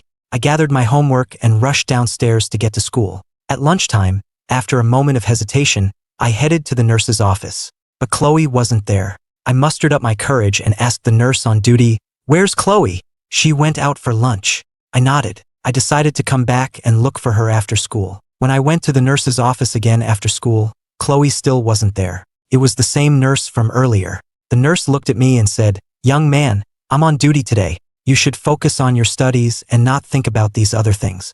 It's too early for you." My face flushed red, but I didn't bother to explain. For the next few days, I secretly went to the nurse's office, but I never saw Chloe. I felt a wave of disappointment. I guess I had gotten used to her being there. I realized I was starting to depend on Chloe. I quickly reined in my emotions.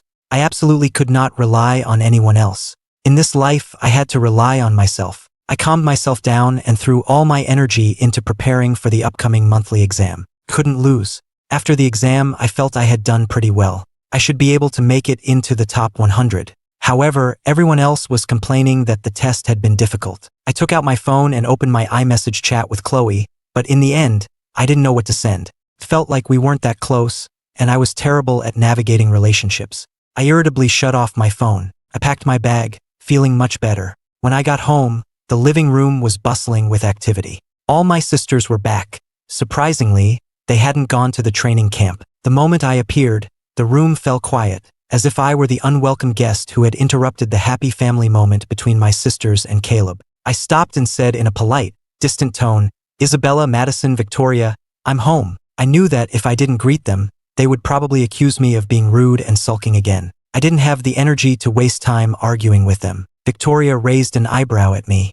"How was the exam today? You refused to join the team for the sake of studying hard. I'm curious to see just how well you did." I didn't let Victoria's jab get to me. No matter what I did, my sisters would never approve. I pressed my lips together. "I'll do my best. I'll work hard to improve my grades, get into Stanford, and get away from all of you." Madison sneered. Ethan was never the academic type. He didn't do well in his freshman or sophomore years. Now he's cramming at the last minute before graduation. It just looks like he's trying hard. In the end, he'll still rank below Caleb. Caleb smiled and said, "Madison, don't say that. Ethan has been working very hard lately. Even the teachers have praised him. And grades aren't everything, you know?" I gripped my backpack tightly as anger surged through my chest. I struggled to control my emotions. "I'm going back to my room now." The next day, I slept in until I woke up naturally. When I went downstairs for breakfast, the hall was empty, but I didn't pay it any mind. I went back to my room after I finished eating. I opened my phone and glanced at the news about the gaming tournament. As expected, the official announcement for the redemption bracket had been released, just like in my past life. Back then, during the redemption bracket, Victoria had been completely fired up, obsessed with winning. It was the only way to advance and get her revenge on the Sterling family's daughter in the finals. But in my past life, Team Nova's championship win was actually a fluke. The Sterling Heiress had withdrawn from the competition at the last critical moment, which was the only reason they had a chance to win. As for why she withdrew, I never found out, not even up to the day I died. Some said it was a sudden illness. Others said her family forced her to go back and take over the family business, but she never came out to clarify. Looking at the game's description, my fingers started to itch. But then, Chloe's voice echoed in my head. I had made a deal with her. Whether I could play games or not depended on my exam results. Alright, I'll just have to endure it a little longer. At least until the exam scores are out. I took out my phone and, after much thought, sent Chloe a message on iMessage. "Teacher, I didn't come to the nurse's office after school last week because my sister found out I wasn't coming home on time. I was worried she'd discover my secret hideout, so I stayed away." After sending the message, I stared at the chat window for a long time, but there was no reply. I couldn't resist opening Chloe's Facebook profile. It was completely blank. Does this woman not post on Facebook at all? Strange. On the other side of town, Chloe looked at the message she had received, her beautiful eyes narrowing slightly. "Chloe, who's messaging you?" Chloe immediately locked her screen. Her friend, Tiffany, raised an eyebrow. "From the profile picture, it looks like a boy. It wouldn't happen to be that kid you helped the other day. Ethan, right? You talk too much. I think you're just feeling guilty. You were working overtime at the nurse's office all last week, and then you suddenly stopped. You've been wearing a sour face for days. Did you have a fight with him?" Chloe turned her head, her eyes glinting with a dangerous light. "Don't be curious about my affairs." Chloe took her phone and went out to the balcony. She glanced down at the chat window. In his eyes, the nurse's office was a secret hideout. She smiled unconsciously and opened my Facebook profile. It was mostly just some everyday posts. She scrolled for a while, then suddenly realized she had spent too much time focused on me. Felt like she was losing control. Chloe immediately closed the app and went back into the living room. I waited a whole day but never got a reply. Was she angry? I didn't dare send another message and bother her. I decided to wait until the scores were released on Monday. I spent the entire weekend at home studying. Caleb and my sisters didn't come back. They probably stayed at the training camp. On Monday morning, when I went downstairs, I finally saw Caleb and my sisters. They were laughing and talking amongst themselves, their bond clearly stronger than ever. I said nothing and went straight to the dining room to eat. Victoria's tone was mocking. "Scores come out today, right?" I nodded. "Yes. I told you a long time ago to join the team. With your grades, it's not like you can get into a good university anyway. Instead of wasting time studying, you'd be better off training to become a pro player. With the resources the Hawthorne family can provide, it would only be a matter of time before you became famous. Too bad you didn't cherish the opportunity, so it had to go to Caleb." I replied calmly, "I don't really care." I picked up my breakfast from the kitchen and left the hall. Seeing my indifferent attitude, Victoria was furious. "I'll be waiting to see your amazing test scores, huh?" Caleb, seeing that I hadn't agreed to join the team, finally breathed a sigh of relief. He knew I had a talent for gaming, and if I joined, his spot would be in jeopardy. But on the surface, he just smiled and said, "Victoria, don't be angry. Ethan is just throwing a tantrum. When he agrees to join the team, I'll give my spot to him right away." Victoria nodded in satisfaction. "You're still the most sensible one." Caleb's smile stiffened for a second, a deep sense of resentment welling up inside him. He had been practicing desperately all this time just to win Victoria's approval. Unfortunately, it seemed Victoria still thought I was better. Caleb made a silent vow to achieve something great in the game and make Victoria give up on the idea of me joining the team. Victoria's expression was tinged with worry. After all, the redemption bracket was crucial. If they lost, it was all over. Although Caleb was working hard, he simply didn't have the talent. With only a month left until the tournament, Caleb's skills were nowhere near good enough. To beat that girl from the Sterling family, they needed someone with real skill. Right now, I was the only option. But Victoria couldn't bring herself to swallow her pride and ask me. For years, I had been the one timidly fawning over her, and she had grown accustomed to that dynamic. She couldn't adjust so quickly. How long was I going to keep this tantrum up? Was I really trying to force her to bow her head to me? Victoria was stressing out over the competition. Isabella patted her on the shoulder. "After the test scores come out, I'll have a serious talk with him. The redemption bracket is too important." Victoria was displeased. In the beginning, it was Ethan who had begged her for ages to teach him how to play. And now he was the one holding all the cards. When had he become so manipulative? "If all else fails, we'll have Olivia step in. Ethan can't possibly disrespect Olivia." Caleb listened from the side, feeling incredibly frustrated. He had no intention of giving his spot to me. It was his spot. When I got to school, everyone was talking about the exam results. One of Caleb's followers glanced at me and said loudly, "Someone's been studying so hard lately. I wonder what score they got." I pretended to be calm as I took out my textbook to review, but my heart was pounding. Before long, Mr. Harrison came in with the grade reports, and the class instantly buzzed with excitement. Mr. Harrison tapped his desk. "Everyone quiet down. The results were generally not great this time, so now is not the time to slack off. I want to single out Caleb, who dropped more than 200 places in the rankings." Caleb's face instantly turned pale. He knew he hadn't been at his best lately, but he never expected to do this poorly. Mr. Harrison looked at me and hesitated for a moment. "However, Ethan has improved significantly. Keep up the good work." A follower immediately asked, "Sir, what was Ethan's rank?" "He is now ranked 100th in the grade." As soon as he said that, the classroom erupted. A smile spread across my face. I had actually done it. I was thrilled. Now I could report my results to Chloe. "Sir, I suspect there's something wrong with Ethan's score. It's impossible for him to improve so much in such a short time." After that was said, the classroom fell silent. Nearly everyone turned to look at me, their eyes filled with suspicion. After seeing my rank, Mr. Harrison also had some doubts. But it was true that I had been working very hard lately. Just then, Caleb spoke up weakly, "Sir, Ethan really wanted to get a good score to prove himself. He even made a bet with his family, so please don't doubt his results.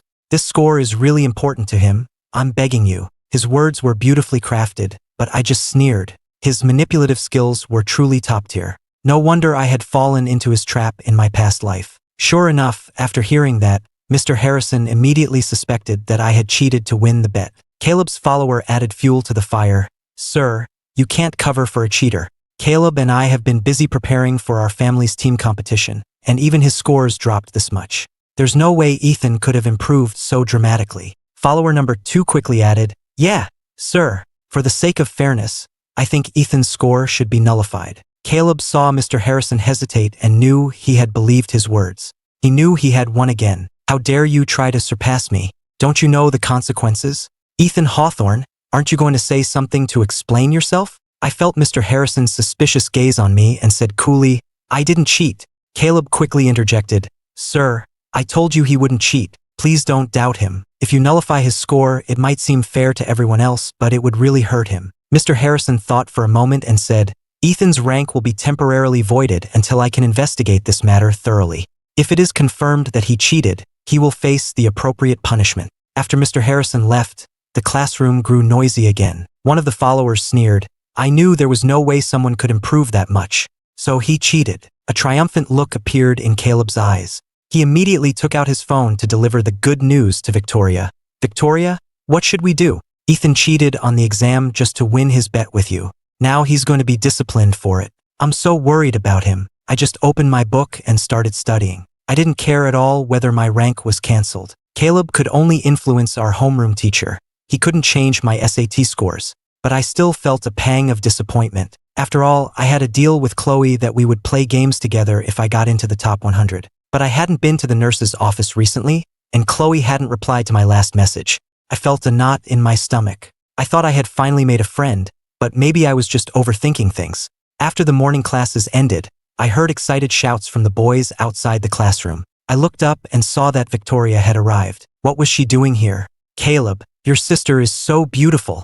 A proud look crossed Caleb's face as he accepted the small cake Victoria handed him. Victoria, Ethan is in the classroom. Do you want to talk to him? If he apologizes properly and admits to cheating, maybe he won't get disciplined. Victoria glanced at me inside the classroom, but I kept my head down, my eyes fixed on my textbook.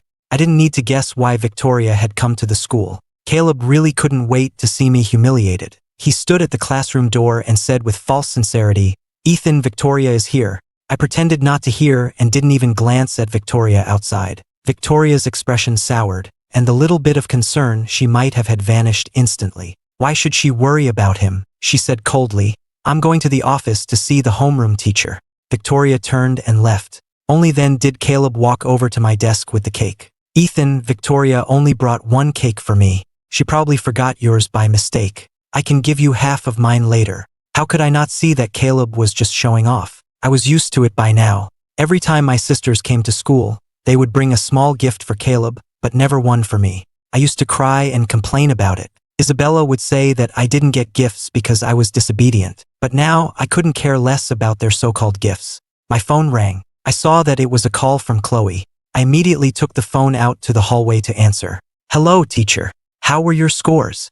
I suddenly felt a lump in my throat. I was ranked 100th, but I think my score was nullified. Hearing this, Chloe's lazy demeanor instantly turned serious. What happened? I had been telling myself not to care, but when Chloe asked about my score, I couldn't help but feel a pang of disappointment. Just as I was about to answer, someone called my name. Ethan Hawthorne, Mr. Harrison wants to see you in his office.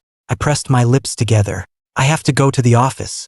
I'll talk to you later. After hanging up, I went straight to the homeroom teacher's office. When I walked in, I saw Victoria was there too, and the atmosphere was tense.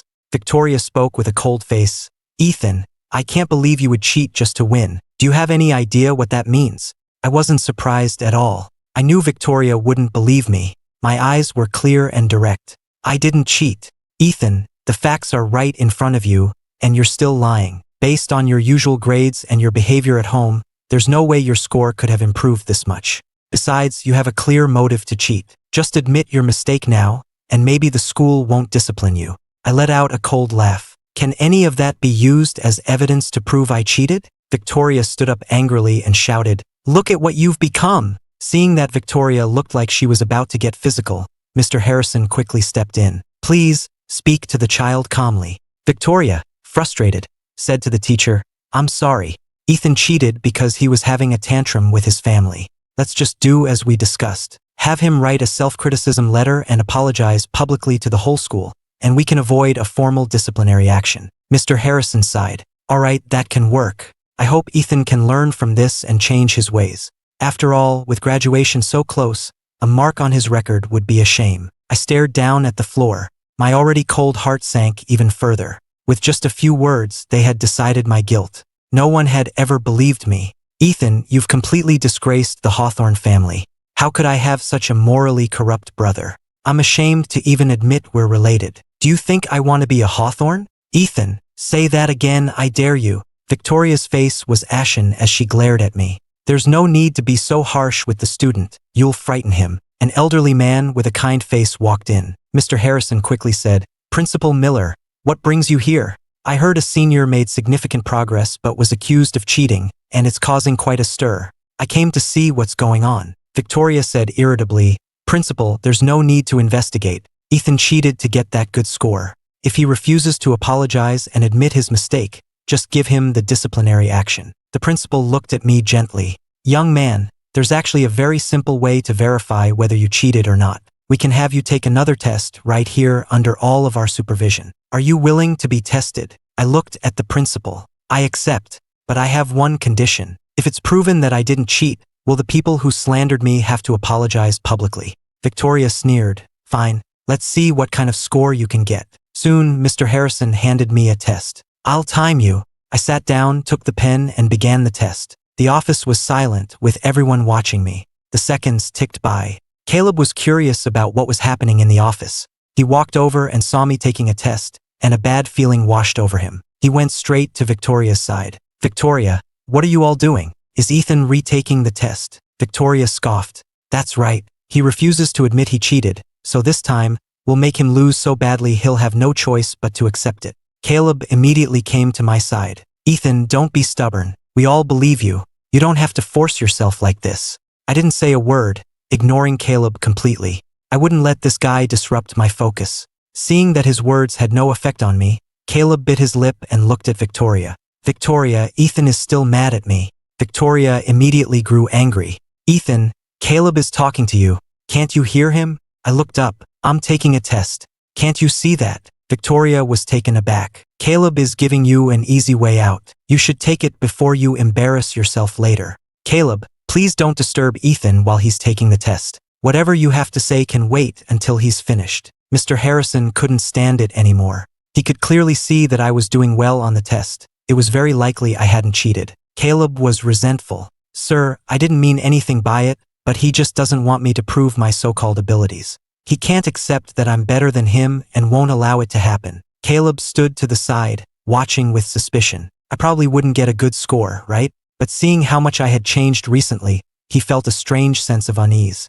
Time was up. Mr. Harrison immediately took the test and, along with other teachers, quickly graded it. He announced excitedly, "The results are in." Caleb looked over, his heart filled with malice, hoping I had failed miserably.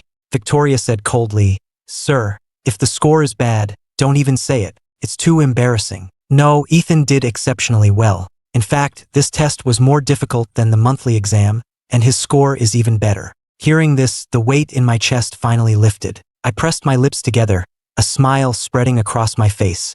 Victoria's composure cracked, and she snatched the test to look at it herself. The score didn't lie. I really had done well. Caleb stood on his tiptoes to see the score, and he was instantly consumed with jealousy. When did I become so capable? This is impossible. The kind-faced principal smiled and said, "The truth is clear. Ethan achieved this remarkable progress through his own hard work." Mr. Harrison nodded. Ethan has indeed been very diligent lately. Victoria's expression shifted through a rainbow of emotions before she finally put the test back on the desk.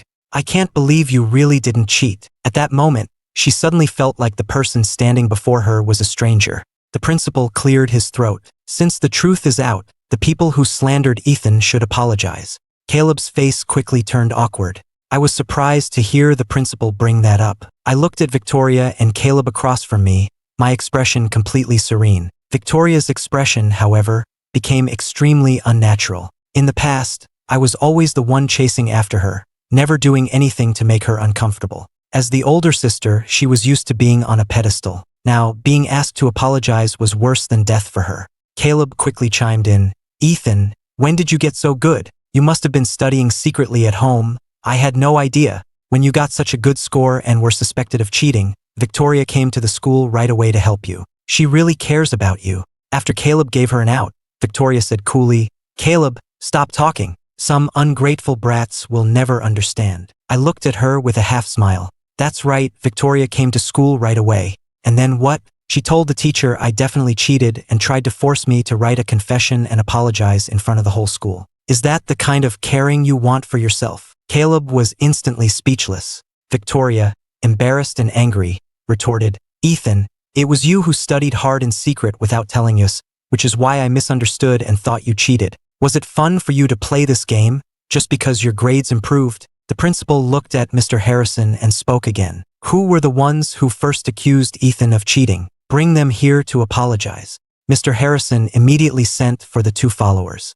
The followers, still unaware of the situation, thought I had really cheated and said smugly, "Sir, We told you he cheated to get that score. Has the investigation confirmed it? Mr. Harrison nodded. Yes, the investigation is complete. Ethan did not cheat. You two need to apologize to him right now. The followers' faces showed pure shock. He didn't cheat? How is that possible? Caleb immediately played the good guy. Ethan really didn't cheat. I told you guys not to spread rumors. Now, you should apologize to him. With that one sentence, he completely absolved himself of any blame. The followers reluctantly apologized to me. We're sorry. We were wrong. We shouldn't have spread rumors.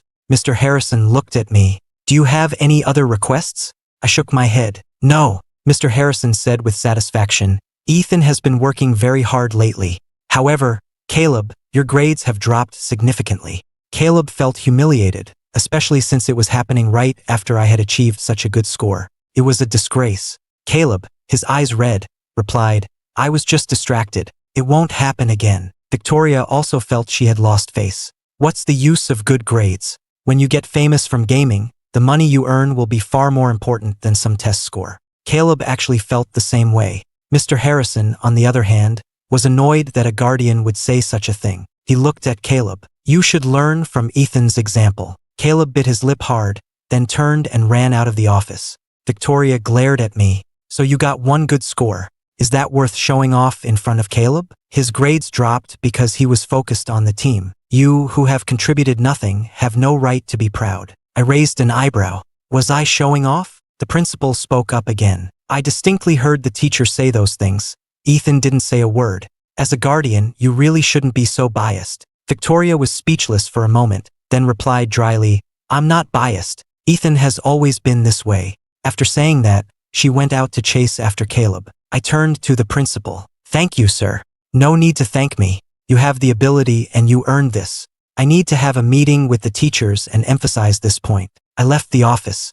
After a few steps, I saw Chloe standing in the hallway, leaning against the wall in her white coat, as if waiting for someone. Our eyes met, and my heart inexplicably started beating faster. Chloe stood up straight, her expression cool. What was the outcome? Of course, I won. The principal had me take another test, and I did even better than on the monthly exam. I lifted my head, a little proud. At this moment, seeing Chloe, the joy of my victory finally felt real. Chloe lowered her gaze slightly, her voice unhurried. Did they apologize? I paused. Was she talking about Caleb and Victoria? I shook my head. Only the scapegoats apologized, not the ones behind it. But I don't care. The public humiliation was satisfying enough. I'm still really happy. A smile touched Chloe's cool features. She said, come find me after school. Then she turned and left. After school, I went straight to the nurse's office. Chloe was sitting in her chair and glanced back at me. Is your homework done? The teacher told us to review our mistakes, and I've finished. I didn't have many mistakes, and the ones I did make were on topics I hadn't reviewed or mastered yet.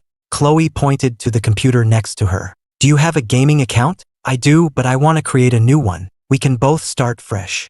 Chloe hadn't planned on using her main account to play with me anyway. I launched the game and randomly chose a name, WYLB's Love. Once I got to the character screen, I looked at Chloe. What's your name? Let's add each other as friends. I snuck a peek at her game screen, WYLB's Affection. The name looked familiar. I instantly remembered something. In her past life, she had an online romance with someone whose name was also like this. Chloe raised an eyebrow. Accept the friend request. My face flushed and I quickly accepted. Looking at the character on the screen, I felt a surge of excitement. But in my past life, I didn't meet my online partner at this time. Maybe it was just a coincidence. I stole a glance at her. Why did you pick that name? Chloe's hand paused. Just picked it randomly. I nodded. Maybe it really was just a coincidence. After we both logged in, we went straight to the newbie zone to do quests. I could tell Chloe wasn't a complete beginner. She was probably on a new account to play with me. She didn't ask many questions, but her gameplay was so similar to that person's. I couldn't help but ask, Teacher, is your main account's name also like this? Yes. So, is today the first time you've used this new account with this name? Chloe looked up at me. Yes. Why? Quickly looked down, my face flushing. Nothing. I was conflicted. Was she that person or not? But the timing didn't match when I met her in my past life. In my past life, I met that person after the redemption bracket had ended. She was the one who taught me how to improve my skills, which allowed me to fight my way to the finals. Although I never met my online partner in person, not even before I died, I was still incredibly grateful for her help when I was homeless and at my lowest point. My mind started to wander. After we finally finished the quests and left the newbie zone for the next area, we ran into another team. When I saw their team name, a sarcastic smile spread across my face. It was Victoria and Caleb. Chloe's eyes narrowed slightly. Should we engage? Engage with what? We're on new accounts with no gear. We'd just be feeding them kills. Even though I said that I was tempted, Chloe said, we'll wait until they're almost done with their quest. When they're low on health, we'll steal their boss. Hearing that, I was instantly interested. We hid nearby and watched as Victoria led her team to fight the monster. It was a world boss, so it wasn't easy to defeat and required team coordination. By the time they were close to succeeding, they were all low on health. Normally, no one would dare try to steal a boss from a famous team like theirs. But there were always exceptions. I had written a guide for this boss before, so I knew the perfect moment to strike. Chloe and I coordinated perfectly, swooping in at the last second to land the final blow. We successfully stole the boss kill. The World Chat channel lit up with an announcement. Congratulations to WILB's Love for slaying the Peach Blossom Springs world boss. When Victoria saw the result, she furiously cursed into her headset. What the hell are you all doing? How could you let someone steal the boss? Caleb added fuel to the fire. They look like new accounts. Don't they know who we are? How dare they steal our boss? Victoria was livid. Kill them. But a moment later, Victoria's screen turned gray. Immediately after, the rest of her team members fell to the ground, defeated. Victoria stared at the name, WLB's Love, feeling that their playstyle was strangely familiar, a lot like mine. Could it be Ethan, deliberately creating a new account to steal her boss? No, Ethan shouldn't be this good yet. Over here, Chloe and I had not only stolen the boss but also collected the valuable loot it dropped. But none of that compared to the sheer joy of crushing Victoria and Caleb. We played for a little while longer until the takeout arrived. Chloe stopped. Let's eat first. I saw that there was also a small cake, the same brand as the one Caleb had received earlier that day. I glanced at her. Why did you buy a cake? Consider it a reward for your good grades. You didn't embarrass me. I was suddenly touched. Chloe's expression became a little unnatural, and she added coolly, anyway, it just came with the takeout order. I took the small cake. This one was just for me. I took a bite, my eyelashes lowered, unable to calm the fluttering in my heart. Chloe watched me as I sat with my head down, silent for a long moment. She swallowed. Was the cake bad? Shouldn't be. It was supposed to be the most popular one. I nodded. It's delicious. It's been a long time since someone bought a cake just for me. Ever since my parents passed away, I had never celebrated my birthday. My sisters never remembered that I also liked this cake. There was never a piece for me. Chloe's gaze fell on me. You don't celebrate your birthday? So you don't eat cake? I was silent for a moment. My parents died in a car accident on my birthday, so I stopped celebrating it after that. It's the anniversary of their death. Every year on that day, the atmosphere at home is terrible, and I don't feel like I have the right to ask to celebrate. Chloe's heart felt like it had been struck by something heavy, making it hard to breathe. She couldn't stop herself from turning her head away, her lips pressed into a thin, cold line. Her face was stern, filled with anger and guilt. Her hands moved unconsciously, and she gently wrapped her arms around me. Sensing the shift in mood, I looked up and pretended not to care. Actually, I don't mind not celebrating. I'm not in the mood for it anyway. It's the anniversary of my parents' death, so what right do I have to celebrate my birthday? Chloe suppressed the emotions churning inside her. She looked at my pale, quiet face. I was as docile as a small animal, staying still without making a sound, almost fading into the background. Such a sensible demeanor was both infuriating and heartbreaking. Her voice was a little hoarse. It's getting late. You should go home soon. A kid like you shouldn't be wandering around outside. I know. Can I still come here to find you in the future? I looked at her, my eyes filled with uncertainty. Chloe's eyes were as dark as ink. You trust me that much? Aren't you afraid I'll deceive you? Because I have nothing worth deceiving. I looked at her with complete honesty. Teacher, you're pretty much the only friend I have right now. Chloe's gaze faltered. A friend? She curved her lips into a slight smile, then put on a serious expression. Don't just trust people so easily in the future, especially not women. I know. I'm leaving now. After saying goodbye, I left the nurse's office with my backpack. After I left, Chloe remained seated in her chair for a long time. She saw the cake on the table and was reminded of the large, smashed cake at the scene of the car accident all those years ago. A dull ache began to throb in her head. Since that accident, she had never eaten cake again. After a long while, she received a phone call. Miss, young Master Ethan has arrived home safely. Only then did Chloe hang up the phone, her shadow stretching long in the setting sun. When I returned to the Hawthorne estate, I saw Isabella sitting on the sofa, clearly waiting for me. I said with a blank face, "Isabella." Isabella looked up and saw her distant, stubborn brother, unsure of what to do. When she heard about my significant grade improvement, she had suspected I had cheated, but she never imagined my score was actually real. Isabella's tone was complicated. "You're back so late. Were you at the study hall again?" "Yes." Isabella sighed softly. "Isn't it better to study at home than in a public study hall? It's complicated out there, you never know who you'll run into. Don't do your homework in a study hall anymore.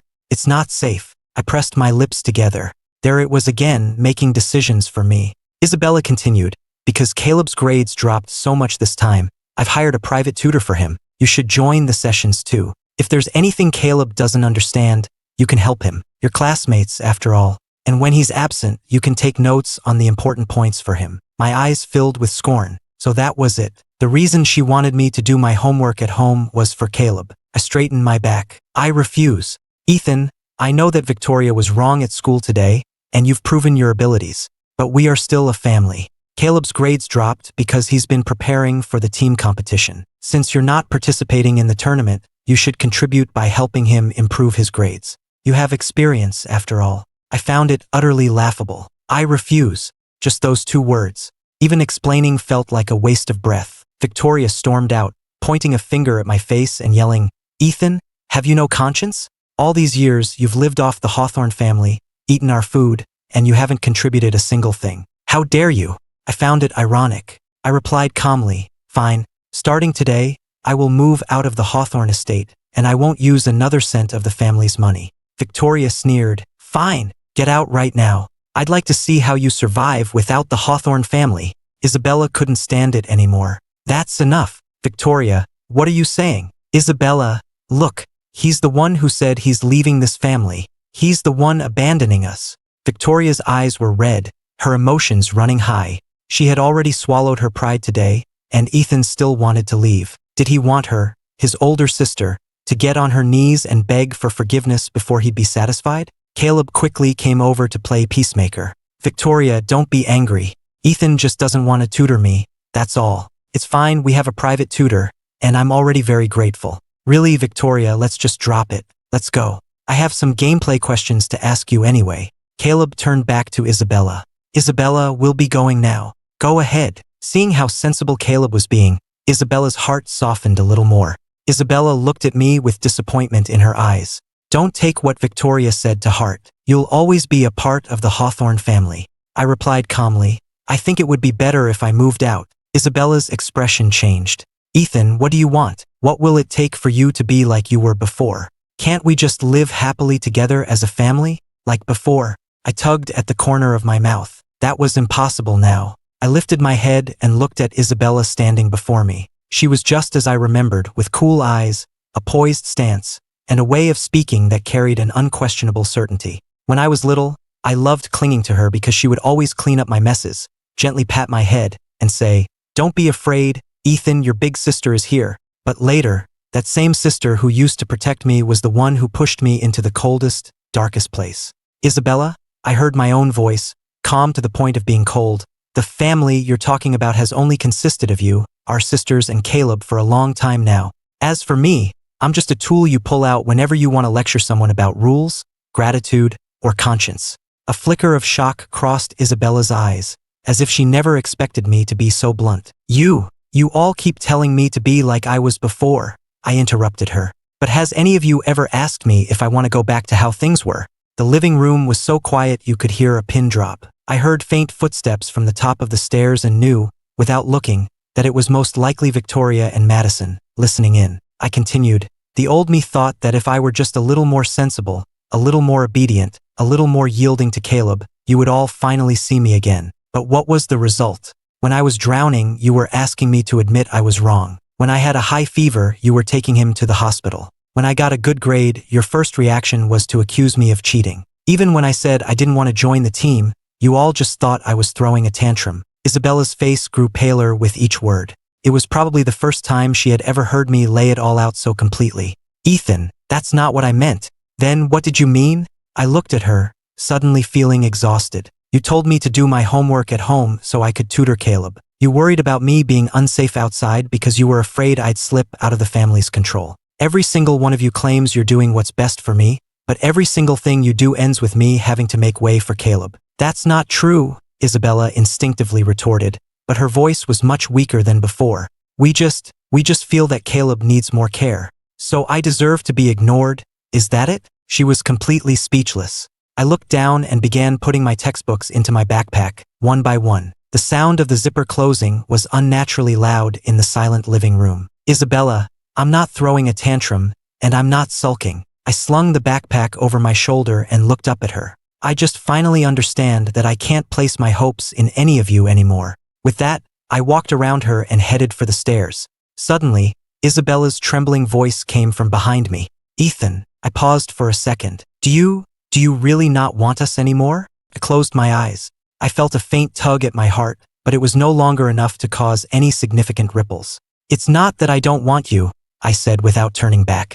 It's that you all stopped wanting me a long time ago. I went back to my room, locked the door, and stood with my back against it for a long time. Outside, the night was dark. I hadn't turned on any lights in the room. Only a sliver of moonlight peeked through the curtains, casting a slanted beam on the floor.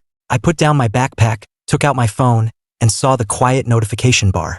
There was only one message, from Chloe, sent a few hours ago. Homework done. I stared at the words for a few seconds before my fingers slowly started to type. Finished. After a moment's thought, I sent another message. I just had a fight with my family. After sending it, I didn't expect an immediate reply, but my phone buzzed almost instantly. Did you win or lose?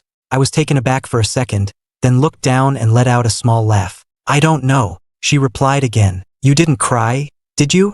I stared at the screen, a sudden sting in my nose.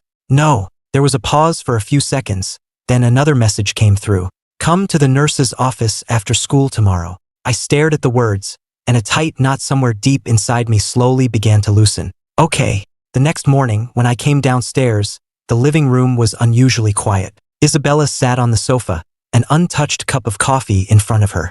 Victoria was leaning on the other side, with dark circles under her eyes as if she hadn't slept well. Madison had a sour look on her face.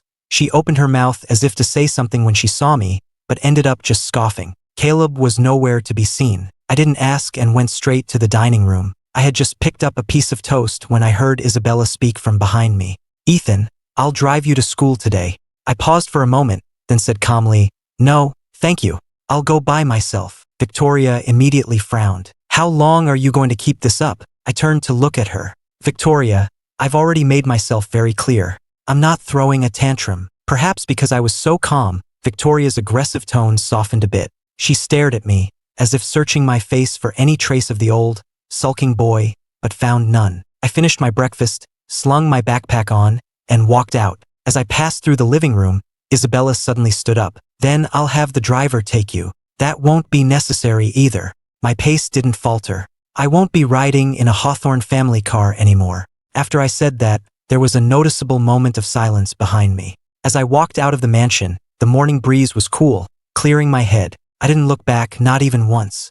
At school, my mind wasn't on my textbooks all day. It wasn't because of the Hawthorns, but because I was going to see Chloe in the afternoon. This feeling of anticipation was strange, like a window had quietly opened in my gray life, letting in a breeze that was so light, yet impossible to ignore. The moment the final bell rang, I packed my bag and headed to the nurse's office. When I pushed the door open, she was sitting at her desk reviewing a file, her white coat buttoned to the top. Her profile looked a little cool and distant in the evening sun. Hearing the noise, she glanced up. You're here. Yeah. I walked over, placed my backpack in its usual spot, and was about to sit down when I saw a steaming hot dinner and a glass of warm milk on the desk.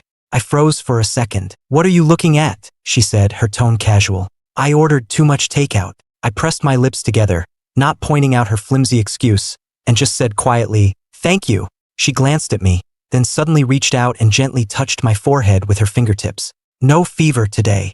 Her hand was still cool, but I felt as if I'd been burned, and I froze on the spot. Sit down and eat. She pulled her hand back as if nothing had happened. And while you're at it, tell me about the fight last night. I looked down, opened the food container, and after a moment of silence, I told her everything that had happened. After I finished, her face remained expressionless, but her eyes grew colder. So you're planning to move out of the Hawthorne estate now? Yeah.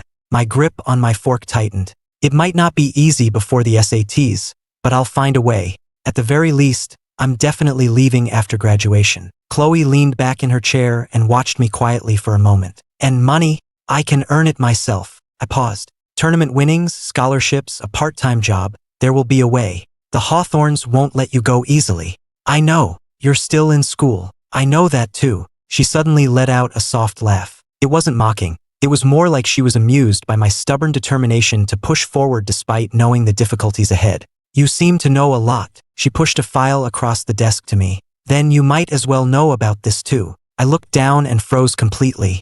It was a lawyer's business card, and underneath it were several printed documents clearly outlining the legal steps I could take. My fingertips trembled. You, don't look at me like that. She twirled her pen nonchalantly. You want to leave, don't you? Then don't just talk about it. Evidence, procedures, guardianship changes, financial independence, all of these things need to be prepared in advance. I felt a lump in my throat and could only ask in a low voice after a long moment, "Why are you helping me?" Her pen stopped twirling. The room was quiet. The light from outside was slowly dimming, softening the usually sharp contours of her profile. Because I can't stand to see it, she said. I stared at her, stunned. As if that answer wasn't enough, she added. And also because you're worth it. My heart suddenly felt like it had been gently squeezed. In that instant, I was almost speechless. It wasn't that people hadn't told me, "You're a good kid," or "You need to be sensible," or "You should do this." But no one had ever told me so directly. You're worth it. Worth being believed, worth being protected, worth having better things. I lowered my head and blinked hard, forcing back the stinging sensation in my eyes. Chloe, if, in the future, I really have nothing left, my voice was very soft, can I still come find you? The moment I asked, I felt ridiculous. I had just resolved not to depend on anyone, yet here I was, already trying to cling to this small bit of warmth from her. Chloe looked at me, her gaze deep. After a few seconds, she said, Ethan Hawthorne. Yeah, you've got it wrong. She leaned forward slightly and tapped me lightly on the forehead. It's not that you come to me when you have nothing left. It's that you can come to me anytime. I covered the spot she had tapped, staring at her blankly. She looked away, the tips of her ears turning a little red. Eat first. After you're done, organize all the evidence you can think of. I'm taking you to meet someone tonight. Who? A lawyer. I was stunned for a few seconds, then it hit me, and my heart started pounding. Tonight? What else? She raised an eyebrow. You want to wait until after your exams to come crying to me that it's too late? Quickly shook my head. That night, for the first time, I didn't go back to the Hawthorne estate. Instead, I went with Chloe to a law firm. The lawyer, Ms. Davis, was a sharp, capable-looking woman. After hearing my story, she didn't show any of the doubt or pity I was used to from others. She just asked calmly, "What is the outcome you want?" I was silent for a long time before I finally said, "I want to leave the Hawthorne family. I want to get back what belongs to me, and then have nothing more to do with them." Ms. Davis nodded. "Then we'll need evidence." I told her everything I could think of from the past few years. Being locked in the dark room, being slapped, being left alone with a fever, the constant psychological pressure, the slander on the school forum, the attempts to force me to comply with the family's arrangements, and more. As I spoke, a strange feeling came over me. Before, all this injustice had been bottled up inside, making me feel dirty and pathetic. But now, as I laid it all out, turning it into a clear list of facts and evidence, I realized for the first time, it wasn't that I was too dramatic or too difficult. They were the ones who were truly in the wrong. It was very late when we left the law firm. The night wind was cool on my face, but I felt a lightness in my chest. Chloe was standing under a streetlight, looking down at her phone, her shadow stretching long behind her. I walked over and said quietly, "Thank you for today." She looked up at me. "Just a thank you?" I was taken aback. She put her phone away and said coolly, "If you really want to thank me, then do well on your SATs. Don't let all my effort go to waste." I couldn't help but smile. "I know, teacher." She watched me smile, her expression faltering for a second before she looked away. "And one more thing, if you're going to be home late in the future, let me know in advance." I froze. "Let you know? Who else?"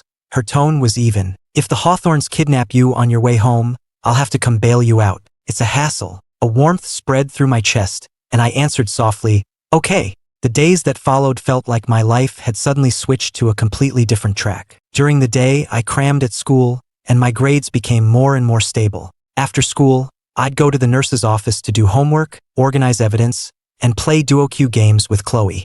Meanwhile, Ms. Davis was making progress, securing surveillance footage from the Hawthorne estate, my medical diagnoses, the forum records, and even a clear video of Madison slapping me from the nurse's office security camera.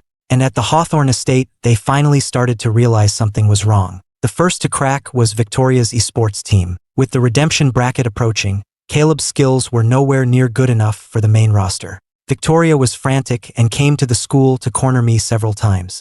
"Ethan," she stopped me at the school gate, her expression grim. "The team roster has to be submitted soon. You're coming back to the training camp with me." I stopped and looked at her calmly. "I've told you before, I'm not participating. Do you have to cause trouble right now?" she said, suppressing her anger. "This is the Hawthorne family's team, not a game. Didn't you used to want to compete with me more than anything?" I almost had to laugh. "Victoria, that was before." Victoria stared hard at me, as if she was truly understanding for the first time what before really meant. "Do you hate us that much?" "I don't hate you," I said calmly. "I just don't want any of it anymore." The color drained from her face. Just then, a familiar voice came from behind me. "You're in the way." Victoria looked up to see Chloe standing beside me, a light-colored trench coat worn over her white lab coat, her expression as cold as frost. "You again." Victoria clearly remembered her, and her tone was hostile. "This is a Hawthorne family matter." "Oh," Chloe nodded. "In that case, your Hawthorne family matter is preventing my student from going home." "Why you?" "And another thing," Chloe said, giving Victoria a slow, deliberate look. "If you continue to harass him, I won't hesitate to have my lawyer speak with you." Victoria's expression changed. "A lawyer?" I didn't explain. I just stood beside Chloe with my backpack on, feeling for the first time what it was really like to have someone stand up for me. Victoria's gaze darted between Chloe and me, as if she had suddenly realized something. Her face grew even darker. "Ethan, are you really going to go against your family like this? All for an outsider?" I laughed. "Victoria, you've got it wrong." I looked at her and said, enunciating every word, "It's not that I'm going against my family for an outsider. It's that you all turned me into an outsider first, for Caleb." When Victoria left that day, her retreating figure looked defeated, almost stumbling. I stood where I was, feeling no sense of triumph, only the exhaustion of a battle finally over. I turned my head to look at Chloe and said softly, "Thank you." She looked down at me. "You've thanked me 3 times today. So, no more thanks?" "That works too." A small smile touched her lips. "Try phrasing it differently." "Like what? For example?" She paused, a rare hint of amusement in her eyes. "You could say you can't live without me." My ears instantly burned, and I opened my mouth but couldn't get any words out. She seemed to be in a good mood watching me, and she reached out to ruffle my hair. "Let's go, kid." My heart was beating impossibly fast. On the day of the redemption bracket, the Hawthorne team lost, just as expected. Caleb was forced into the lineup, but his gameplay was atrocious, and the entire team's coordination fell apart. After the match, Victoria smashed her keyboard in the locker room, and the internet exploded with criticism. Terms like nepotism, freeloader brother, and team royalty shot to the top of the trending topics on Twitter. At the same time, even bigger news came from Ms. Davis. She had found issues in some of Caleb's early medical records, implicating the Hawthorne's private doctor in exaggerating his condition and misleading his guardians. More importantly, by digging through old files, they discovered that Caleb had known for years that his supposedly critical illness was just a chronic issue, nowhere near severe enough to warrant the entire family revolving around him. But he never clarified the truth. Instead, he used this fragile persona to repeatedly crush me. When this evidence came to light, the Hawthorne family descended into true chaos for the first time. Isabella called me over a dozen times, but I didn't answer a single one. The day my eldest sister, Olivia, flew back from Europe, she came straight to the school to find me. She stood at the base of the academic building, dressed in a sharply tailored black suit, her eyes as cold as ice. People passing by stole glances at her, but she only stared intently at me. "Ethan, come home with me." I looked at her and was suddenly reminded of my past life, of the same look in her eyes when she threw me out of the house. "And if I don't?" Her face darkened. "Don't force my hand." "How are you going to force me?" I asked calmly. "Like you did before? Lock me up, or have me committed to a mental institution?" Olivia's pupils contracted sharply. She clearly never expected me to say that. Just then, Chloe and Ms. Davis walked over from a short distance away. Ms. Davis handed a document to my eldest sister, her tone professional and calm. Ms. Hawthorne, this is a copy of the application for a restraining order and a guardianship dispute. Until a decision is reached, please refrain from any form of threat, forced removal, or psychological pressure against my client. Otherwise, we will pursue legal action. For the first time, Olivia's expression truly changed. She looked from the document to me, as if finally realizing that I wasn't just throwing a tantrum. I was genuinely, step by step, preparing to sever all ties with the Hawthorne family. Ethan, her voice was unsteady for the first time, do you really have to take it this far? I looked at her and suddenly felt a sense of pity. I'm not the one who took it this far, I said. You all are the ones who pushed me here, step by step. She opened her mouth, but no words came out. I didn't look at her again and turned to leave with Chloe. Only after we had walked a good distance did I let out a long breath. Nervous? Chloe asked. A little, I admitted honestly. She hummed in response, then suddenly reached out and took my wrist. How about now? I looked down at her hand holding mine. Her fingers were long and slender, her palm cool, but her grip was steady. It felt like something warm and gentle had enveloped my heart. Much better, I said. On the day my SATs ended, I didn't go back to the Hawthorne estate. I moved into a short-term rental apartment Chloe had found for me. I didn't have much, just a suitcase and a few books. The Hawthornes caused a scene many times after that. My sisters came to find me one by one. They cried, they apologized, and even Olivia lowered her head and said that if I was willing to come back, everything the family owned would still be mine. But I never once looked back. Later, the full truth came out. Caleb's forged medical records, his use of ghostwriters for his schoolwork, his deliberate framing of me, and his manipulation of the Hawthorne family's emotions using his deceased father's name were all exposed. He was disciplined by the school, permanently kicked off the team, and the Hawthornes had no reason to keep him around anymore. The 6 Hawthorne sisters' failed attempt to win back their brother became the biggest joke in our social circle. But none of that had anything to do with me anymore. I got into Stanford, and on the day I received my acceptance letter, Chloe bought me a huge cake. It wasn't part of the takeout order, nor was it something she just picked up. She had personally stood in line to buy it. She placed the cake on the table, lit the candles, and looked at me. Make a wish. The candlelight reflected in her eyes, making them unbelievably gentle. I stared at the flickering flame and suddenly remembered how, for so long, I had felt I didn't deserve to celebrate my birthday, didn't deserve to be happy, didn't deserve to be loved. But now, I was sitting in a bright room, across from Chloe. Turns out people really can have a new beginning. I closed my eyes and made a heartfelt wish. After I blew out the candles, she didn't immediately make a sharp-tongued comment like she usually would. Instead, she just watched me quietly for a long time. Her gaze made me a little uncomfortable. What is it? She spoke suddenly. Ethan Hawthorne. Yeah. I don't want to just be your nurse, your teacher, or your friend anymore. My heart leaped, and I looked up at her almost instinctively. She stood in the warm yellow light, her features clear, her voice soft but without a trace of hesitation. I like you. It's not a whim, and it's not out of pity. She looked at me, her eyes holding something deep and profound. I've liked you for a very long time. I stared at her, stunned, my throat tight. I couldn't form a complete sentence. She took a step closer and asked in a low voice, Ethan, what about you? My eyes suddenly burned. All the years of injustice, fear, and loneliness that had weighed me down seemed to be gently lifted away in that single moment. I looked at her and said in a hoarse voice, I like you too. The next second, she leaned down and kissed me.